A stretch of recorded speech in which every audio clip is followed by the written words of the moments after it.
Guys, don't feed the animals. Don't feed it. You're not supposed to feed them. They just hassle everyone. This is Tower Hill. It's an old volcano crater. We saw emus and koalas and tourists feeding emus.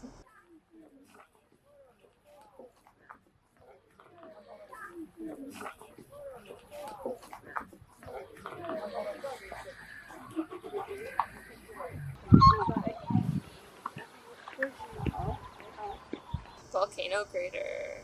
Got farms. Got the ocean. Traveling in the opposite direction.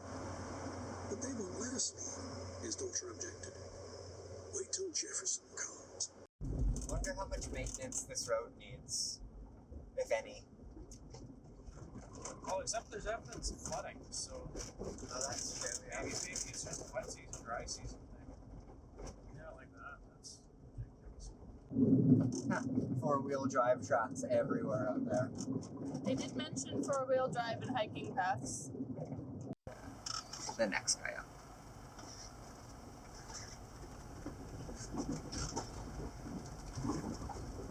There's a kangaroo. And here's our van.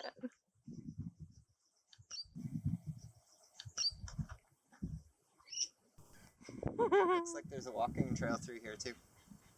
Just an explorer at heart, aren't you? So we just followed that path Brad pointed out and saw so many new birds. It took us forever to make it to the trailhead, but it was totally worth it. I remember being daunted by the sheer volume of birds, but now that we've had some practice and we're getting through it, I think that it's getting more manageable. No, that's different. The one I just saw.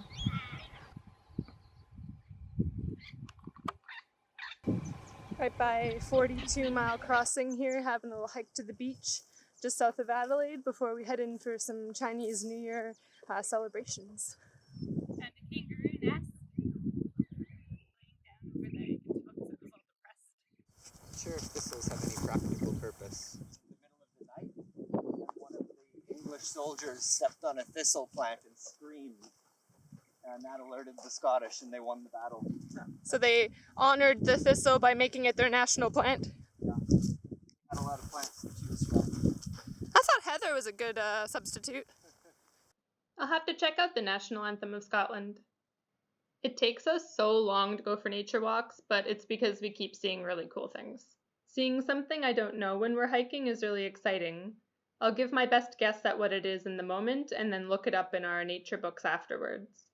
Getting to the destination is fun and all, but really what I like is to see the things along the way. Identifying plants and animals is one thing, but trying to identify tracks in the sand is hard. Let me know what your guesses are in the comment section. That moment when you crest over a hill and see the ocean for the first time, that's a moment I love every single time I go walking. So it was a 1.5 kilometer walk. This beach isn't recommended for swimming because it has a strong undercurrent. And when we got there, we saw people fishing. I live vicariously through fishermen. I'm not going to do it myself, so I like to see what they get up to. So if you're more terrestrially inclined like me, ask yourself these questions. What did they use to fish? How many did they catch? What did they catch? How long did they spend fishing? How big was the biggest fish they've ever caught?